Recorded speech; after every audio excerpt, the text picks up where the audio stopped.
Last week we showed you our new perennial gardens. Well, today I'd like to show you a couple of perennial plants that have been bestowed the name of Perennial Plant of the Year. Now, this title is given through the Perennial Plant Growers Association, and those really are people who are considered experts in their field, plus people who grow perennials wholesale and retail. Now, there's some very stringent guidelines that they've come up with to designate a plant as Perennial Plant of the Year, and I'd like to share those with you. First of all, the plant has to be very adaptable to a wide range of soil types and temperatures. It has to have multiple season interest, a very pleasing growth habit, and based on ease of propagation, and of course that's for the growers themselves. Well, the 1991 plant of the year is Huechera micrantha, or Palace Purple, and we've got some planted here in our studio gardens. These plants are thought to be very adaptable to a wide range of soils except very heavy soils, and we've got very heavy soils here in Stillwater.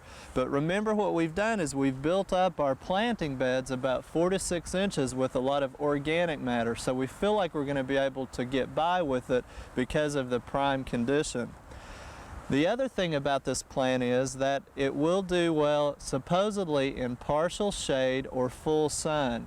Now, in Oklahoma, we're finding through some people we visited with last year who also grow the plants that really it does better with afternoon shade in Oklahoma because our temperatures get really hot during the summer and it can scorch them. So we've got ours planted on the east side of a pine tree to give them afternoon shade.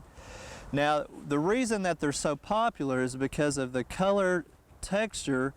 Purplish color. You can see the new growth as it comes out, and then it turns a purple color or purple cast.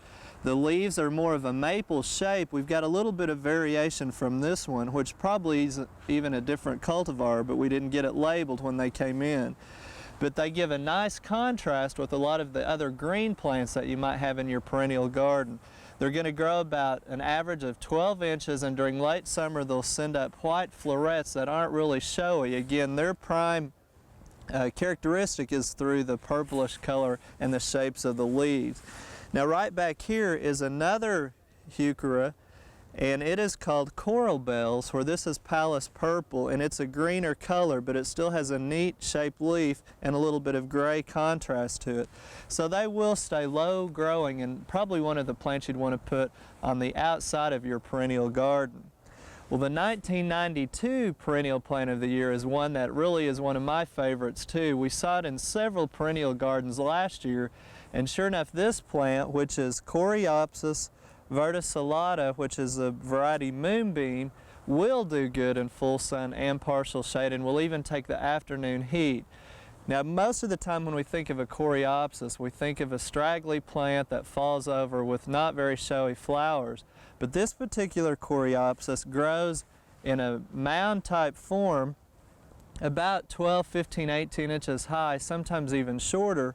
And the flowers are very dainty yellow color and are blooming pretty much all summer long once they start blooming. So it's a nice contrast with texture again, beautiful yellow flowers that are pretty showy, and again something that is very adaptable. And we've put some here in our studio gardens, and they're just now starting to come up, so we won't get any blooms on them probably for another 2 to 3 weeks. Both of these plants, the Huechera and the Coreopsis, are pretty easy to propagate. Both of them can be propagated from seed, although you'll lose a little bit of your variation. And with the Huechera or the Palace Purple, it's good to take leaf cuttings, and on the Coreopsis it's best to do that one by division. So we've got both of these perennials in our gardens, and we'll keep you informed on how they're doing, but perennials are becoming very popular. And let me give you a list of some of the ones that are showing up that really are adapted, some of them, to Oklahoma conditions. The top 10 perennials for last year, number 1 was Mums, which does well in Oklahoma. 2 was Candy Tuft. 3 is the perennial Salvia. 4 is Phlox.